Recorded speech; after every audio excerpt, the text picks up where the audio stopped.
All right. Well, we're back, and this time we'll let Bill answer some of the questions. Be on the hot seat this time, which I'm going to enjoy. Bill, you work a lot with church planting, starting new churches, trying to help existing churches daughter or launch new churches. What does discipleship look like in church planting? Good question. One of the things I appreciated in that first session that you had is the use of the word transformational, because that, again, you measured that scorecard, that bottom line discipleship is about transformation.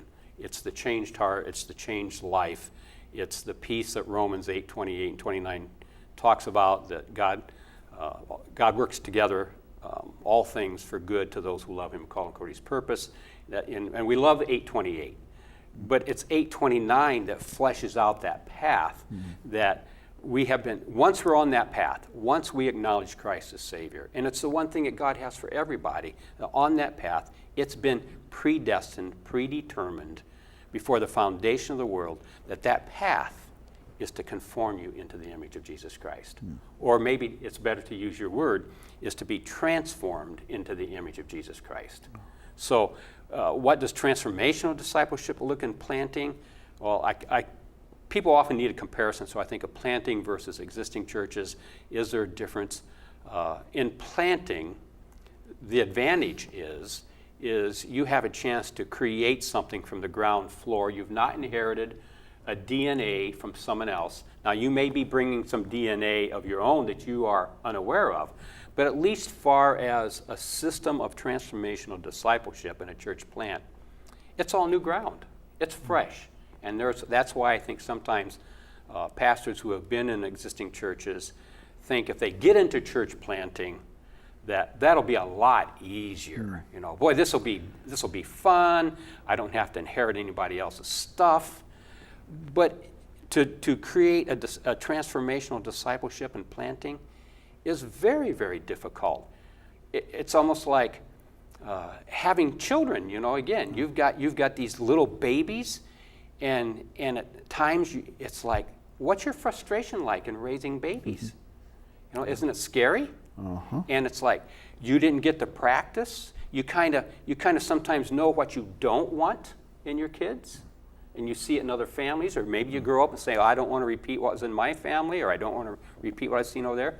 But that doesn't automatically give you the know-how to raise this infant now that God has entrusted to you, and now you have to grow it through its stages to maturity, to be this responsible person, able to handle relationships.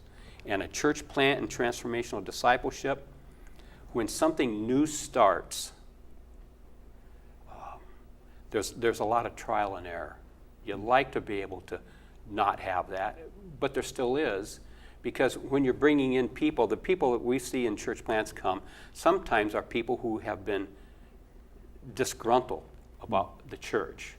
And so they come in even with some narrow view of what the church is, incorrect views of what the church is.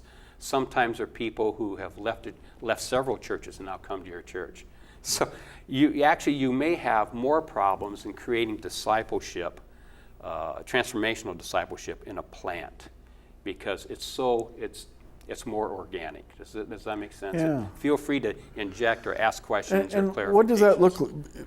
Because I think you're right. I think there are folks that tend to plan out of a situation where they know what they don't want. We want it to look different than this, but they may not actually have any kind of a game plan at all. And I think there are different pieces in a church plant because you're dealing with so many. You've got folks that have never been exposed to the gospel. You've got folks that grew up in a church setting, walked away from that years ago, and have a grasp of Bible stories, Bible trivia, that kind of a thing. And then you do attract folks they've been to lots of churches and found out none of them are the one, but this one's suddenly going to be the one. How do you sort through all that? And it's probably, every church I think has a piece of that, but there's not even a common starting point. So yeah, and that's true. we talk about in church planting agenda harmony. Okay. You know, it's like, look, this is where we're going. This is our agenda. We're here to make fully devoted followers of Jesus Christ. That is such a key for me, that whole idea of the mission of having that, and then how we're going to do that. So it include the why. We're here to make disciples for Jesus, not just for me. And then the how is the vision piece. And so we'll often talk about agenda harmony. If you've come in and you want this to look differently, it's not about discipleship, it's about having the main event and the old scorecard, being part of some big show that we put on, and everybody goes home and they feel better about themselves, but nothing changes in the Monday through Saturday. Or how we are going to do that. Because usually in church planning, we're trying to reach the unchurched, those who have no context of language or culture. They're not familiar. They couldn't find the books of the Bible. They maybe have never seen a Bible. As odd as that seems, there are many people in that category. Then you have the de-churched, which you reach them a little bit differently. But when you bring in, say, the unchurched, we recognize that we can't just take what old church culture is, which reached a lot of people, makes a lot of people feel good because it's comfortable, it's familiar. It's like an old pair of shoes. It just automatically fits. You don't have to break it in, it just fits. But when you're doing that in a church plant and you're saying, we've got to make disciples, there is so much that is missing, but it doesn't mean that they don't come in with ideas. We get people who, in a new church plant, who are entrepreneurial. They really like being part of something brand new, but once it gets up and running and they're part of your core, that'll roll. So in church planning, we try to tell planters, you can't stop this from happening. That core is going to roll 2 times and maybe 3 times before you get your set group of people where your agenda harmony is truly, truly there. So we talk about agenda harmony. If you're not here for what I'm here for, I don't want to tell you to leave. If you want to hang around and see what the difference is in and that can be modeled in such a way you buy into it, great. But if it can't and you're going to be trying to change that, I can, and literally I will say I know what most of the churches are in Findlay and Hancock County. And if you tell me what you're looking for, it's important you go somewhere. And I'll suggest and even make a phone call, referral, whatever, to help you do that. So when you think of transformational discipleship, we are here to see lives that are transformed by Jesus Christ. In a church plant, at least we can be more upfront, take greater risk in a church plant than, say, you can in an existing church. It's like turning this old big ship with this very small rudder. It takes a long time. But if you're creating this thing from the beginning, there is a sense that you can start with the DNA, and you probably should start with it very, very simply. So it does look different. The problem is in church planting, like it is even in existing churches, I'm not sure the why and the big picture is often maintained with church plants. They often, interestingly, unfortunately, don't have a global view. Because if you're raising a baby, you're dealing with just sustaining life. Right. And nobody really in planting doing this, unless you've done it once or twice or several times, nobody really knows how time consuming that is just to sustain life. You think about, how many kids do you have? I have 3. You have 3. Do you remember bringing that baby home, how demanding that baby is? And terrifying. Yeah, yeah. And there's a lot of crying, and and you sometimes don't even know what their need is. And sometimes they just want to be held close. But I'm sticking a bottle in them and saying, drink this, because obviously you got to be hungry. You change their diaper and they're still crying.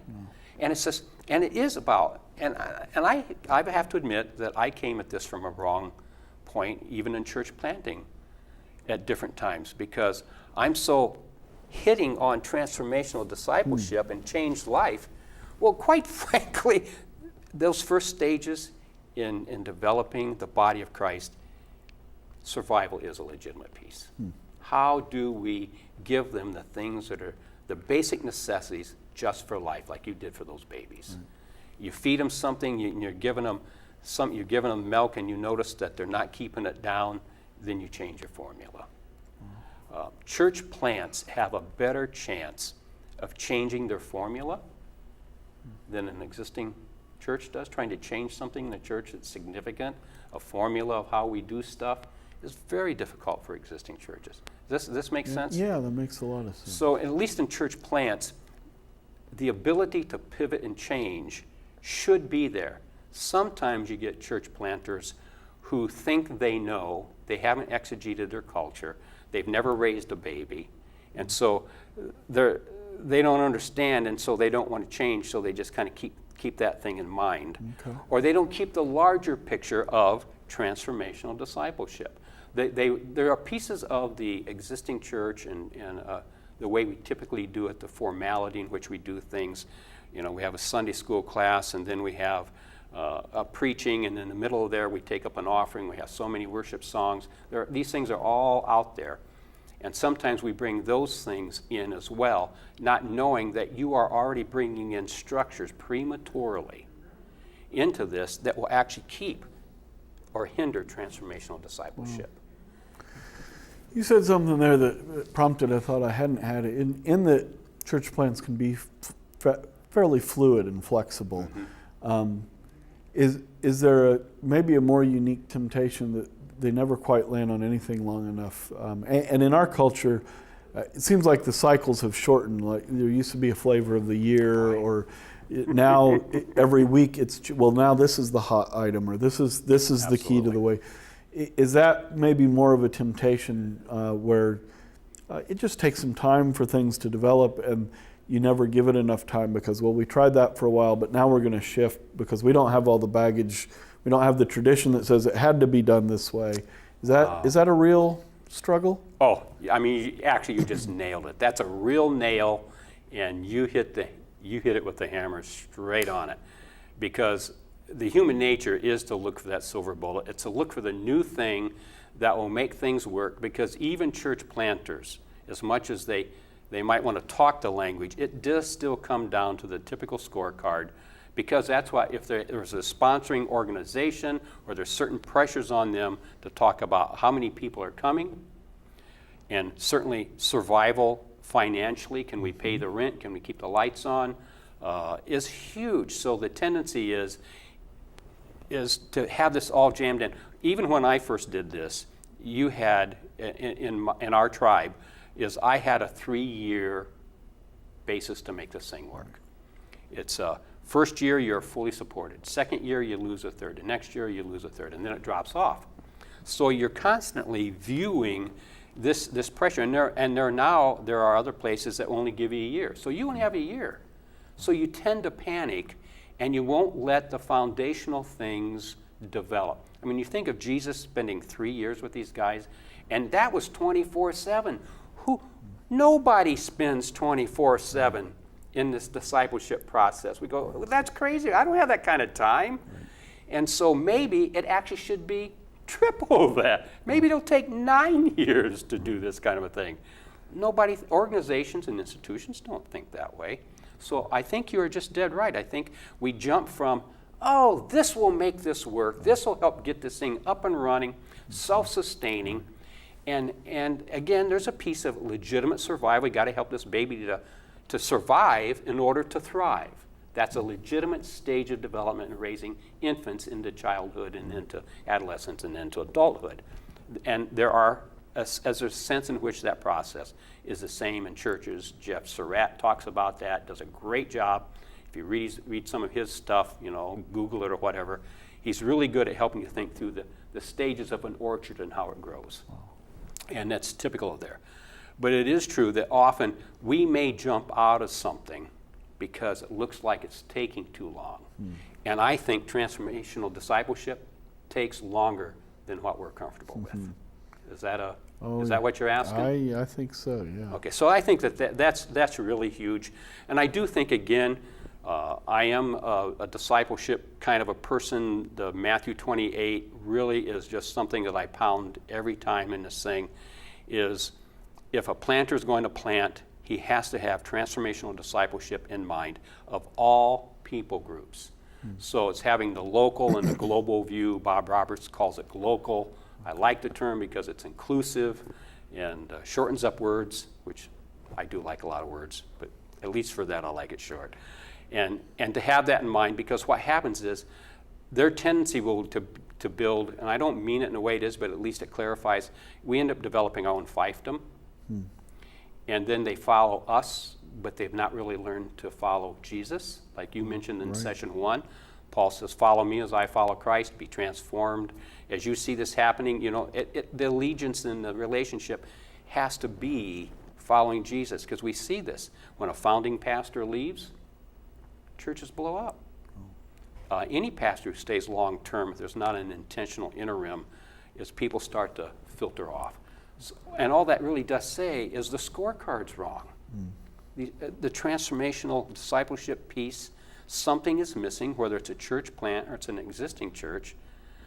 It's missing because we're following Paul or following Peter or following this pastor, and it's never changed. We made a disciple. I've made a disciple for me. So, you know, even when I left the church, a person said, when you leave, I'm leaving. That is not that may make me feel good, but really it doesn't make me feel good, because there's something terribly wrong with that. Then I know that I've created a Bill Shoemaker disciple and not a Jesus follower. And that's way too common, whether it's in planting or the existing church. So having that large view of we're creating Jesus followers, that will bring him glory.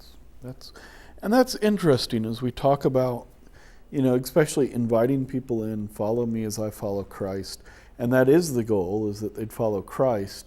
How do you flesh that out practically? What does that look like? Because I know you've done a lot of this even in your plant. I know you were very intentional about discipling folks and taking them through a process. How do you guard against that of, you know, I get more concerned about they're following me when Jesus may be taking them a totally different direction sometimes? Wow, that's huge. I mean, that is such a good question, because you think you're safe just avoiding the idea, because there are so many church planters who really don't invite anybody else into their life. They really don't invite them in. It's the CEO, I'm in charge, and I remember having those talks and struggles with people, look, because they want to come in, and we didn't do hymns. Crosspoint did not, we weren't doing a blended service. If you want a blended service, I can give you a list of 15 churches that do blended services, and they do it well. Go there. If that's your core thing, do that. So people come in and say, well, can't you just? No, we're not doing that, because we're really not targeting other church people. We're really targeting people who are not yet connected to Jesus in a life transformational way. And so often then what happens is I'm in charge, I'm the boss, I'm the CEO, and I don't invite anybody in. That's problematic. Pastors are that way because they're told in seminary or Bible college, don't form friendships with anybody in the church. Luckily, my mentor in seminary said, don't ever believe that. Look at Jesus. You mentioned that he had Jesus, or he had John who leaned on his breast, the disciple whom Jesus loved. He had the three, you know, these concentric circles of relationships. You do the same thing. Don't listen to the people who tell you that. But you get a lot of pastors and planters who do that. But the other thing that you said that I think is the next level of the danger is, okay, so I invite somebody and I say, hey, Lance, you know, I would love to just have you spend time with me. There are things you will bring to the table, and there are things I'll bring to the table, and this joint walk together, maybe it's a peer discipleship. Maybe it's not just, hey, you're the underling in that sense, and I have some. But so I invite you in, and we begin to hang out, and we become great friends. And I've had this happen where I go fishing with a guy, I play racquetball with a guy, I play basketball with a guy, I've wrestled with the guy on my front lawn, you know, because I love to wrestle. So we do all this stuff. But how do I pass that guy on to being able to leave me in following Jesus, and for him to invite somebody else to do that? That is difficult because just the downside, the negative side of it is my ego feels good when I have friends like that who stroke my ego. And you know what? And it's work to pass him off and to release him to go do that. Because now what do I have to do? Wow. I got to start all over again. Yeah. But if I keep the mission in mind, that's my mission is to do that, then I can do that. So I think it's very hard, and we see it in church plants where we say, they have multiplication in mind, and they have invited people in to follow. And this guy says, I'd like to plant. Can I go and take some people? And it sounds really good at first, but we have seen this happen in churches where the pastor has invited these people in, they've become his disciple, and then he can't release them. Wow. And at the end he says, no, you can go, but you can't really. We can't afford to pay. We can't afford to send other people, And it's like, you missed it. You just missed it. So I think in the idea of recruiting, which is transformational, it's Jesus stuff, recruiting, resourcing, training, and releasing. Wow. If you don't have that in that initial stage, in that DNA, they say if you don't plant in the first 5 years in a church plant, you don't multiply another plant, right, you probably won't. And it's true, because they haven't built into the DNA those things that are necessary so that you will release those people. That tells me whether or not you really have done a transformational discipleship of making a follower of Jesus. Can you release them? Yeah. And that's not usually, I think, the way we're wired. Again, we kind of think in effect of who's here. Yes. Who are we keeping? Who are we, holding? I don't know many churches that count who have we released, who have we sent off. That's not often seen as a win, but I think that's a key part of this whole idea of metrics and how do we know if we're actually gaining ground? Are we sending people out? I really do think that that's a bottom line scorecard or metric for transformational discipleship. Because if it's really happening, that'll happen. One of the most interesting things that I learned in an assessment center, we normally think of churches have to be a certain size in order to multiply or to have babies and send off and plant other congregations, other believing groups. But people will say it's not size, it's health. It's not size, it's health. I don't care how often we hear that language, we don't believe that. I'm up in an assessment center in Green Lake, Wisconsin, and there's a guy, the pastor, I think he's around 70 years of age. He's been in this little community that has maybe 400 people in it at the most. I mean, it's a small Wisconsin rural community. And he has planted 10 churches. Wow. 10. I laughed hysterically. I'm like, wait, didn't you just tell me you only have 30 people in your congregation? He says, yeah, we might run 30, 35. Once we might hit 40. And he says, what I do, he says, I grab some people, I take the best cream of the crop, the ones that I've invited to follow me. I mean, I love this. And he says, maybe I find 5 of them out of my group of 30. And we get them together, and then he says, I want you, because you live kind of out in that community over there. It's kind of a different community. It's not really our 400. And I want you to go plant a church. He says they'll take 5. They'll start a church it will grow up to maybe 30, 40, another small little community. He's done that 10 times. In essence, he has a network of 300 people. He says, if my idea was to have a church of 300 people in this little community of 400, that's not going to happen. They like living in a small little community. That's why they live here. They don't want a church of 300 people. That's intimidating to them. And it really transformed my idea that, it really is health. We're healthy enough to do this, and he has basically a network of 300 by having 10 churches of 30 in it. That's really, one, understanding your context well. Yes. But 2, the other thing that strikes me is just kind of the stewardship behind that. Yes. We're not often likely to send off our best It's true. And I think there's just something to that you see God. That's probably part of the reason God's blessed it is continue to offer up. This is the best we've got, and that's amazing. In thinking about startup churches and church planning, what's the big temptation in those kind of church bodies gearing up for discipleship? Okay, ask it again. Let me. With church plants, startup churches, what's their biggest temptation as they kind of gear up for discipleship and Gotcha. try to move towards actually making disciples, producing fruit that way? Most church planters have grown up in the way we normally think about this in existing churches. I try to stay away from traditional church because that almost becomes a pejorative thing. So just thinking of existing churches. So there's a sense in which they think programmatic as well. So when they think discipleship, they say, and I did it too years and years ago. I thought, well, you need a program. And so we have, and I did Charles Lake out of Greenwood, Indiana. He had like 4 different levels, and eventually he developed 8 levels because he recognized at the end of the 4th level, people still weren't all that fully developed followers of Jesus. So he created 4 more. Wow. And so we create this 8-week program or 12-week program or 16-week program, whatever it is, and say, discipleship will be, we're going to have a class. Wow.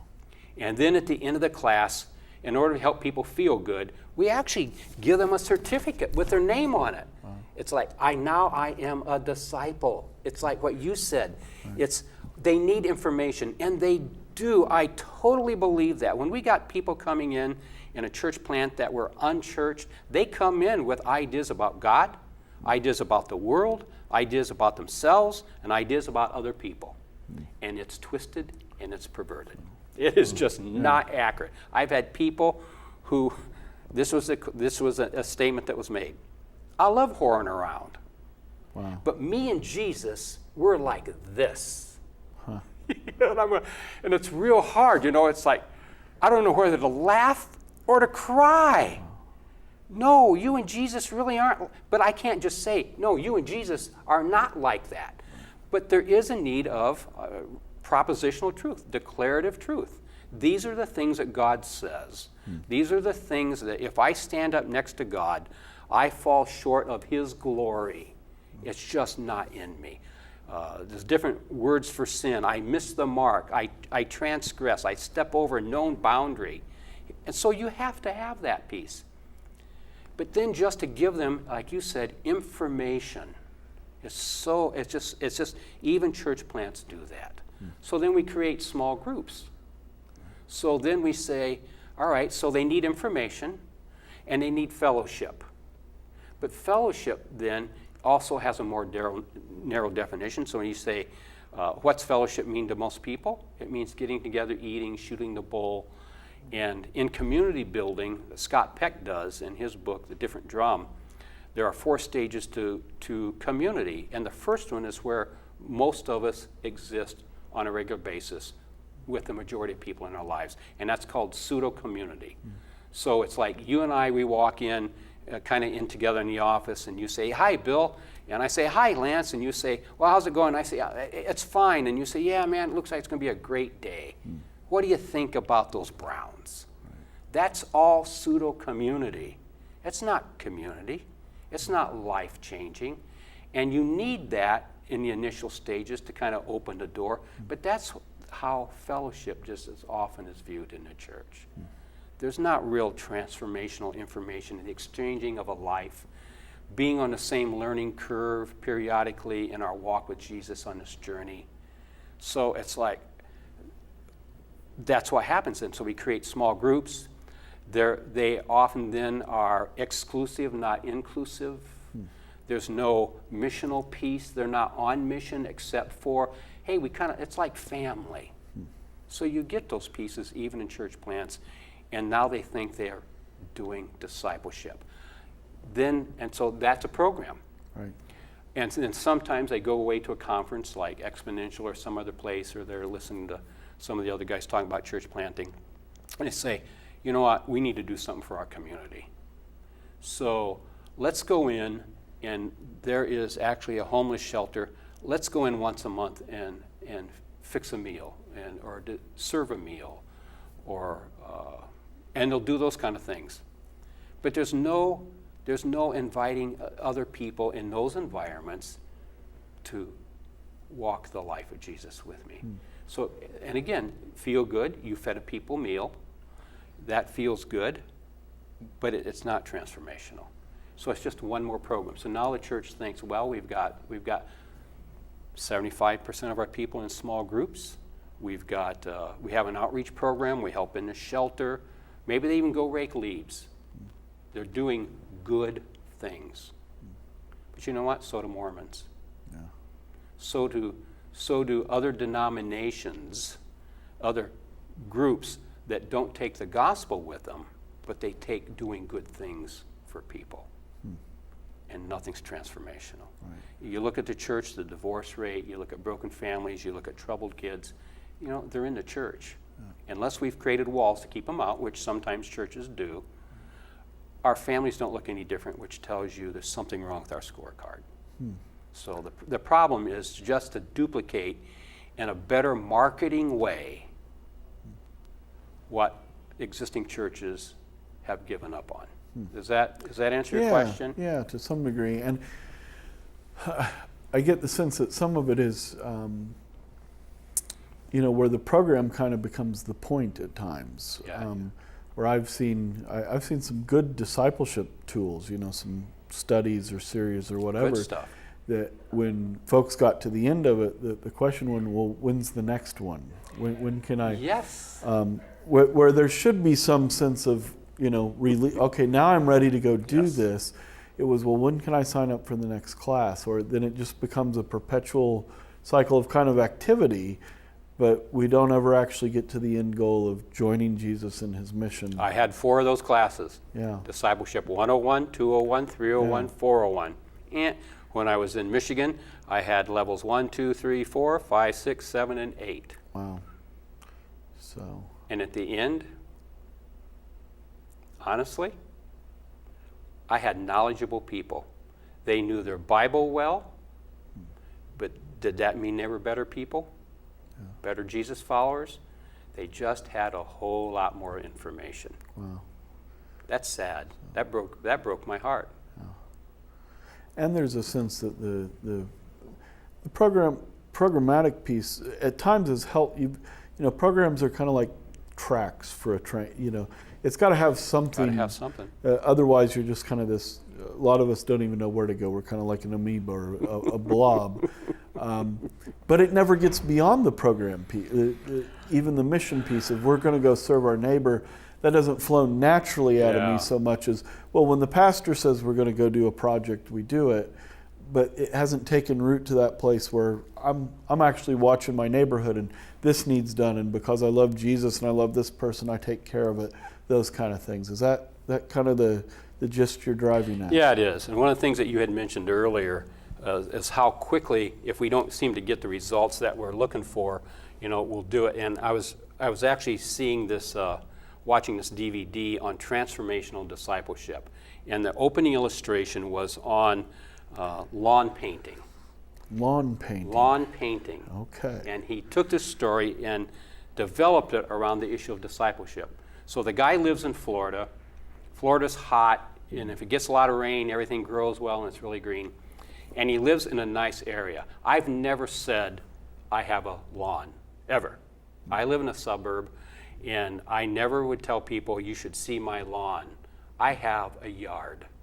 Does a yard and a lawn give different images to you? Okay. You raise 4 kids, and they have kids over, and we encourage them to be outside, and they're digging up stuff, and and we had a dog and all that. A lawn? No.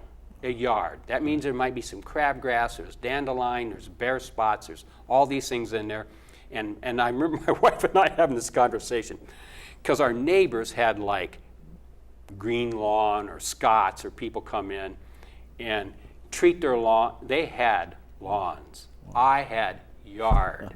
They didn't have kids. They were older. They're retired people out there meticulously taking care of this. And we were just envisioning, they're looking and said, look at the bare spots in that yard. Look at the dandelion, those seeds are going to blow in our yard. And it's like, oh, we're going to have to treat our. Well, this guy says he has all these bare spots, and everybody around him has these luscious, green, short clip, no weed. They have lawns. And he sees this dry spot with this dry grass. And he thought, I got to do something. But I don't have a lot of time. So I got to do something quickly. He goes to a lawn and garden place, and he says, and I did not know this, they have lawn paint. Never knew that. You can actually paint the dead grass and match it to the color of the rest of your grass. Wow. Now, I raised a son who is a church planter. He's in the city. He loves being in the city. He hates grass. Because he said, I don't want to spend any time maintaining it. His thought was, kill it all, and then pour concrete and have a green tint to it. He said, I never have to mow it. At least for him, it was a creative solution. I'm not sure painting my brown spots is a good idea, but he talks about that. And he says, because what happens is, for him, he wanted to solve this problem the quickest way possible. And he says, this whole idea of discipleship is not just send him through a 4-week class. Wow. It isn't just taking him somewhere to serve this community in this way. There's more to it than that. So it's no quick fix. Discipleship is a slow process.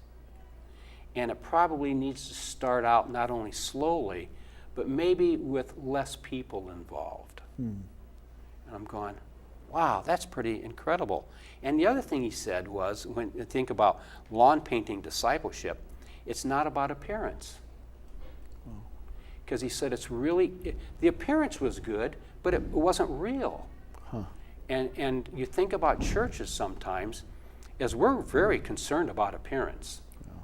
And that first impression, image is everything. You hear these kind of things. And we can look real. Jesus said it too about the Pharisees. You guys look great on the outside. He says you're whitewashed sepulchres. There's something rotten on the inside, even if you look good. And we're good at creating facades. Somebody called me last night and said the people that they had considered in their 50s as their second family, her family blew up. And this family kind of took her in. And it's my second family, and she said, they're such great people, they love me like a daughter. And she says, I just found out that family blew up. But you could not tell from the outside. Wow. And she was just weeping bitterly over this. She says, where isn't there anything that isn't just veneered over? That's just taking some kind of vinyl thing and making it look like wood grain, but it's not. And so I'm thinking about discipleship in that way. That's just, we just want to create this, and we think a program will produce it. We think information will do it. Even doing community projects will do it. And those things can just be very superficial. Hang our degree. I did this. I have a certificate. I serve, it's like I serve this, I serve that, I've done this. But you said it so well. Where is the heart in this process? So in grass, it's the need to get to the roots. That's no different for us in discipleship. It's my heart. Yeah. And it isn't just my head. I got to do something with my head. I need a certain amount of information to be able to put it together to say, things aren't right. But probably, if I could see your thoughts, that'd be a scary thing. Not good. For any given day, just 24-hour period, you could see mine. I'll bet you, if we put up on a screen, you would find that there are conflicting things that you believe. Oh. How can you believe this and this? And because we will run back and forth. We'll tell ourselves this is what we believe, and we'll run to that. But the next day, we're believing this, and then we're over here. And we cover this gulf back and forth. So we have all these conflicting thoughts. So we need some information to help straighten that out. But the bottom line isn't just what we think. Our real belief system isn't here, it's here. Because notice that the scripture says it's out of the abundance of the heart. That's the issue. It's the heart issue. And discipleship has to be, yes, Romans 12:2, be transformed by the renewing of your mind, that you might live out or prove out what the will of God is, that which is good and acceptable, mature, or perfect. Yes, but then it's the heart. Isaiah, it's the heart that is deceitful and terribly wicked. It's self-deceived. You got to get down to that particular piece. It's out of the abundance of the heart that the mouth speaks. And something you said there that struck me in a way I hadn't thought of before is oftentimes when we talk about inviting people in close to us, our hesitancy is we don't want them to see ourselves warts and all. Absolutely. But the flip side of that, and you see it with Jesus so beautifully, is it also means you're going to see them more warts and all than you, again, because we kind of keep things shallow on this, how you doing, that's great, have a great day. But you get to see the ugliness in someone else's life. And you see this, I mean, I think of Peter with Jesus. That, you know, one minute you're the Christ, you know, and then the next minute he's trying to, you know, Jesus is talking about the crucifixion. He's, oh, Jesus, you're not going to, what's this dying stuff? You're the Messiah. And Jesus said, get behind me. I mean, or, you know, Jesus coming back and the disciples are arguing about who's going to be the great. He saw their ugliness. There's something in that process that we really have to learn, that this is really getting into the nitty gritty, getting with people, not being so concerned about that image and veneer, and being able to, I don't know if tolerate's the right word, but to understand we all have our own sinfulness, our own baggage, our own stuff that doesn't look anything like what God intends it to be. It doesn't, you know, give Him glory.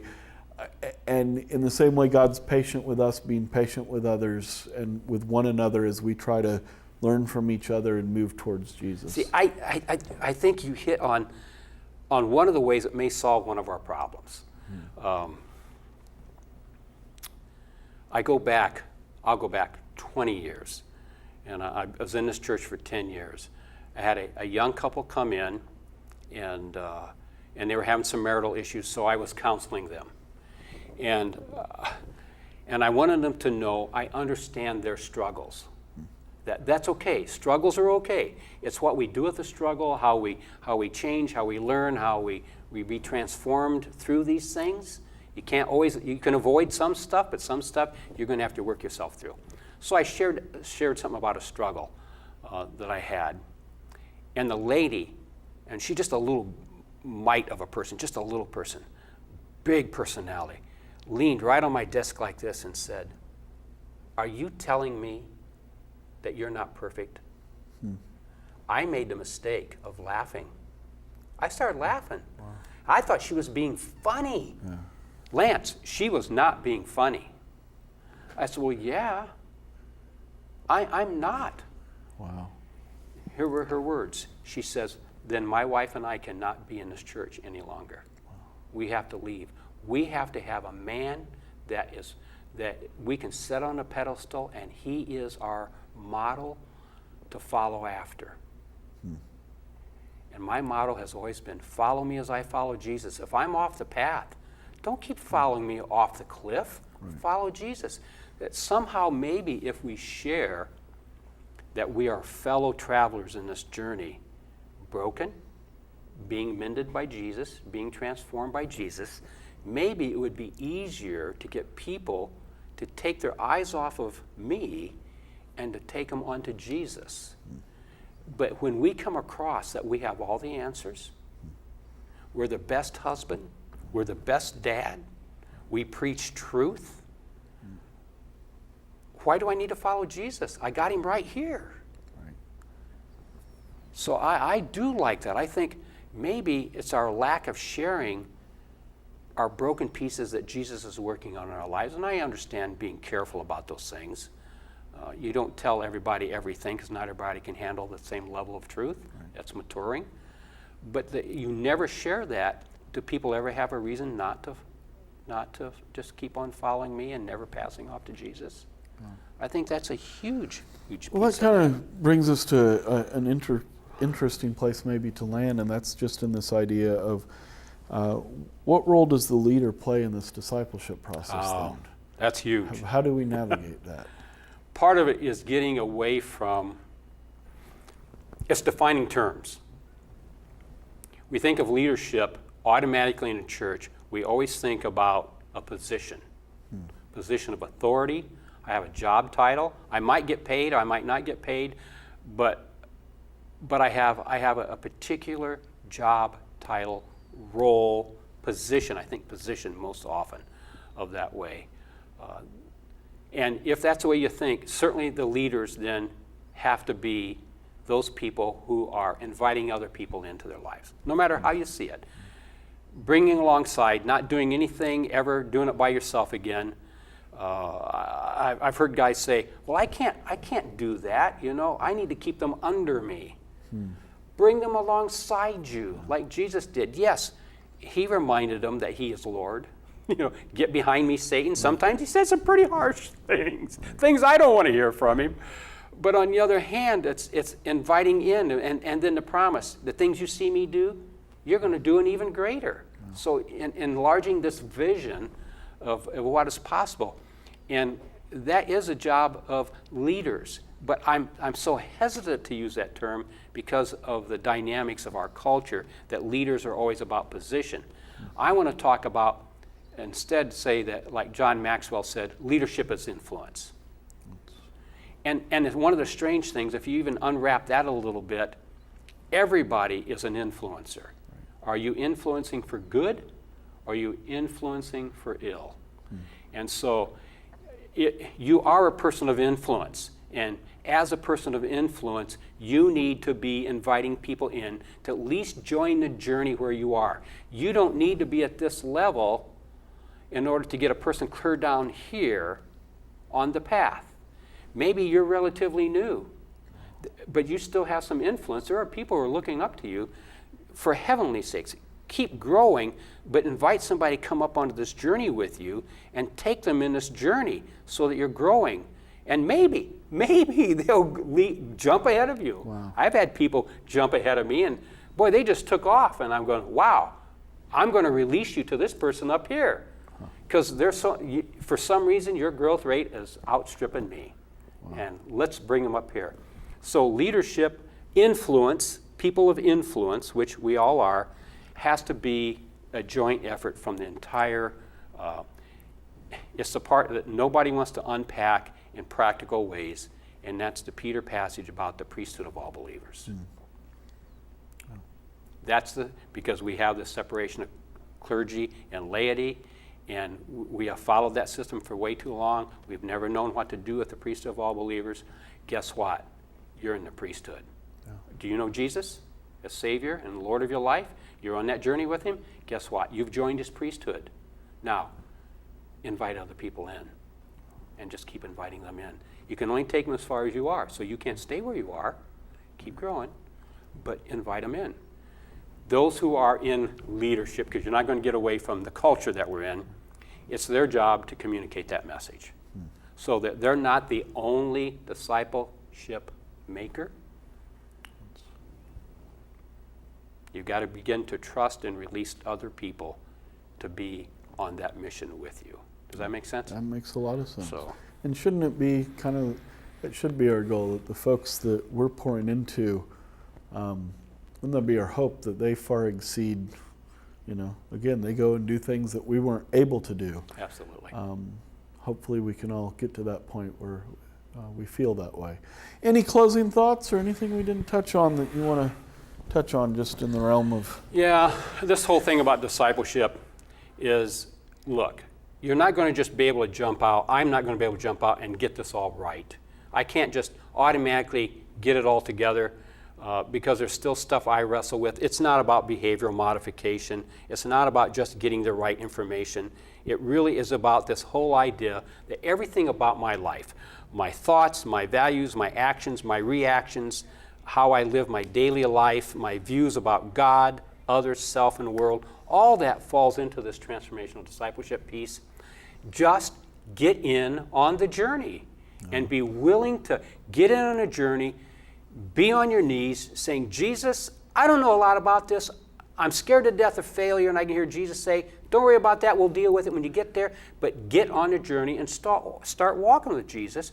My suggestion would be go back through the Gospels and see how Jesus took these guys, and he didn't set them off just here. He actually involved them in a 24/7, almost looks like a meandering through one town after the other, and engaging community and watching how he does that, and then having talks and lots of discussions and conversations about being transformed. Just get in on a journey. Don't do it alone. Then you miss the point. This is about doing this with other people. The guy Larry Crabb wrote a book and said, true, permanent, life change transformation does not take place in a counselor's office or in a classroom. It takes place being connected to healthy community. Wow. That's the body of Christ. So get in on a journey, invite other people in, and be willing for that to be a little messy. Jesus is okay with that. He's pretty good at cleaning fish. All right. Well, I can't improve on that. So Thanks. Good stuff. Thank you. All righty. All right there.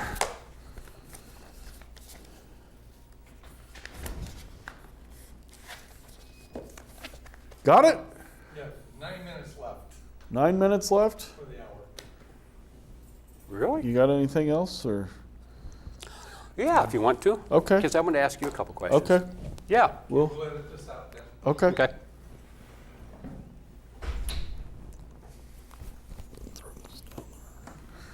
All right. Okay, so Lance, your thing is transformational ministries. And at the heart of that is the discipleship piece. When I think about you're going in and you're dealing with existing churches mostly, how do you go into an existing church who's going to say to you, Lance, take a look at who we are and what we do, and tell us how we can do things differently. What does that process look like when you're invited in to do that? Yeah, I'm actually doing that a couple weekends here at different places in the next month. And one of those, I see my role really as really helping the church do more of that than me. It's always good to have a set of outside eyes to come and say, this is what I see, or this is, and there are, tools that I have available that can tell about, demographics of the community, or how many folks are attached to a church, or, those kind of things that are kind of high level, this is where we're at. But a lot of my work is to really help folks kind of discern what is God doing here? What's here that, as a body we need to celebrate. Are those the questions you specifically asked? Yeah. Okay. All right. Typically, what are the concerns, or maybe even what do we need to repent of? What we've not been faithful on? And then really trying to get a sense of what's really going on in our community. I'm just amazed that in our culture, for some reason, we assume we all know English. We're all Americans, and yet there are just layer upon layer of different facets of people groups and just all kinds of things that impact what's really going on in a community, of helping a church start to understand some of that and unpack that. And then I think that's where you begin to discover where might it be that God wants us to... What if they get hung up in that first stage? When I just think of the existing churches I've been in, Right. You ask some of those questions, I've asked some similar questions, and they would say, Lance, the point is, we don't know. Yeah. You ask me what's going on in the community, I don't know. Yeah. I don't even know where to begin to look, or even how to look. And that's, I found that as well. And oftentimes, what I'm seeing more and more is, one, I can offer, I can help answer some of those questions. I think this is where you start. Go talk to the schools, find out, and don't go in like we normally go in and kind of pound our fists on the table and we want prayer back in school, or you're not, go in and ask, what's your biggest challenge that if this would be taken care of, it would make your life easier? Or, what are the real issues in our school district? Those kind of things.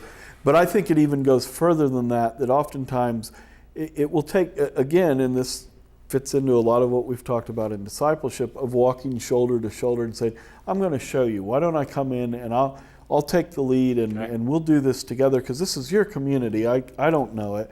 But you can introduce me some of the folks, and we can have these kind of discussions. And as we do this, you're going to learn a little bit about what it means to, we call it exegete, to get to kind of the core of what's really going on in your culture. I think that's a key one, because I've seen the same hesitancy that I can tell somebody, well, you want to do this and this and this and this, and they're like, I don't know how to do that. I don't know where to start. Yeah. And I'm like, I gave you the 4 places to start. And so I think that walking alongside, and again, that becomes my role, where I'm still always trying to get the church to the point where they can do this on their own. They don't need me, but they've never seen it before. They need some help to learn how it is we begin to even understand what are the needs here, what are the struggles, what are the opportunities that maybe our church can fill a role. I see that's easier, because that's the external question. Right. But the other question you ask, that's the internal one, is you say, what can we celebrate? Right. And what happens when they say, one of the reasons we called you in here, we don't have anything to celebrate. We are so broken. And there's almost the Eeyore, the doom and gloom about themselves. Right. There's nothing to celebrate. So what do you do? How do you help them? That's a little tougher. And sometimes, honestly, that may be the truth. Maybe. You have to at least, there are some places that are just mired in dysfunction and struggle, where there may be not a lot to feel good about. Oftentimes I think it's, again, kind of walking through their story. And just like with any of us as an individual, there are moments in my life that if you'd ask me, what's God doing in your life? What's there to celebrate? I'd say not much of any. I've blown it with my wife. I've blown it with my kids. I don't feel good about work. I mean, and if you'd push me farther, let's talk about your journey and where you've been. There would begin to be those moments of, well, in this instance, God used me in a way that I felt like I was being faithful, and I can see fruit produced in my life. That I think it takes some teasing out and some drawing out. That in most situations, even in the toughest situations, people can find a couple things to say, this really is a place where folks can walk. Every church is the friendliest church you've ever been to. Boy, I've heard that. We know each other. But, yes. but there are times where you're in a church, and even as like an outsider just coming in for a weekend, I can tell you folks have a very, just a pleasant earthiness about you that I could tell anybody would walk in here and feel good. And that's to be celebrated. That's a good thing. Yeah. Now how do we, that's a gift God's given you. How do we build on that? Is it fair to ever celebrate the fact that they still exist? They haven't given up. Yeah. They've not closed the door on. Yeah. There's still a chance that we might make a difference. And they're wrestling with how do we move forward. Yeah. They just haven't concluded. Well, this you is invited me. This is hospice now, and Yes. we're done. But Yes. we realize God wants to do something. That He's on the move, and we want to get in on that. I think that's huge. I do too. That's good. Anything else that you would address in a church that is saying, Lance, come on in, And would you do it differently for a church of 15 to 30 people, or a church of 1,000? I've never been asked to a church of 1,000. I've been asked to larger congregations. I think it's interesting. Usually in larger congregations, there's maybe a little more resistance to actually learning, because we feel like we've had some success. We know, what we've done. The larger churches I've been involved with typically have at least hit some bumps in the road where they had the glory days. They don't really feel like they're in the glory days now. And that's shaken them enough that they're open to hear somebody say, well, this kind of looks like it might be an issue, or perhaps, tell me about this, because that doesn't seem quite right. But I think whether it's large or small, where we're living at in this moment in our culture in North America is we've kind of all been built on a system of you build it, they will come. And even in Findlay, a community I live in, there's a sense of, churches are good thing. Good people are connected to good things like churches. Everybody's connected to one loosely. But there's just, like I said, whether you're small or large, understanding the shift that we've been through, that the age that we're living in, Alan Roxburgh says it's kind of like we're in a new world where there are no maps. We don't really know where to go. Good and I think whether you're large or small, that's kind of the world we're stepping into, where, okay, we knew how to do it back here and we've had success, but in what's coming to us, we're really not quite as certain. And so I don't think that changes much. Okay. That helping people navigate just the way people think and the different societal pressures that we feel and the different trends that we're seeing, those aren't as connected to size, I guess is what I'm trying to say. Do you have a closing statement that or challenge, really not a statement, but a challenge that you would leave people with? Since this really is the end of this? Really, probably the big one is just the importance of, our whole story, again, is built on the premise of hope. And sometimes God's people can really be kind of playing Chicken Little, of the skies falling, of gloom and doom, of, it's not going to end well.